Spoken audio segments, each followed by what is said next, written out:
54 বছর ধরে আমরা এটা বারবার ভুল করেছি। আমরা আমাদের যে শত্রু তাকে আমরা মিত্র ভেবেছি, মিত্রকে শত্রু ভেবেছি, এবং রাজনৈতিক দলগুলো এই শত্রুকে মিত্র ভাবার কারণে, তাদের ভুলের কারণে পুরো জাতিকে এটার মূল্য পরিশোধ করতে হয়েছে। সুতরাং আমরা আশা রাখবো এই নতুন বাংলাদেশে শাহবাগের বিচারের মাধ্যমে আমরা নতুন সংস্কৃতি বিনির্মাণ করবো ইনশাআল্লাহ। এবং একই সাথে আমাদের জায়গা থেকে, ডাকসুর জায়গা থেকে আমরা কয়েকটা দাবি আমরা সরকারের কাছে উপস্থাপন করতে চাই। প্রথমত দাবি হলো, এই শাপলা যে গণহত্যা হলো, আজকে 13 বছর আমরা বিচারহীনতার মধ্যে দিয়ে যাচ্ছি। এই শাপলা গণহত্যার জন্য একটা স্বচ্ছ তদন্ত কমিশন গঠন করতে হবে, এবং এই তদন্ত কমিশনের আওতায় যারা এই গণহত্যার সাথে জড়িত আছে তাদের সবাইকে বিচার আওতায় নিয়ে আসতে হবে।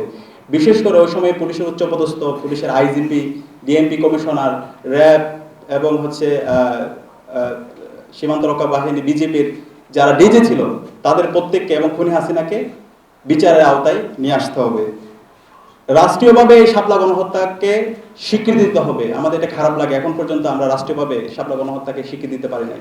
আজকে এতগুলো আমাদের মানুষকে আমরা হারালাম, কিন্তু এখন পর্যন্ত এটাকে রাষ্ট্রীয়ভাবে স্বীকৃতি দেওয়া হয় না। আমাদের পক্ষ থেকে দাবি থাকবে এই শাপলা গণহত্যাকে যেন রাষ্ট্রীয়ভাবে স্বীকৃতি দেওয়া হয়। একই সাথে নিহত এবং আহতদের পরিবারের রাষ্ট্রীয়ভাবে যেন তাদের ক্ষতিপূরণের ব্যবস্থা গ্রহণ করা হয়। এর পাশাপাশি এই যে এত বড় গণহত্যা হলো, সেই গণহত্যার জন্য রাষ্ট্রের পক্ষ থেকে যেন এটার জন্য তারা দায় নিয়ে এটার জন্য দুঃখ প্রকাশ করে, এবং জড়িতদের যেন দ্রুত বিচারের জন্য তারা রোডম্যাপ ঘোষণা করে।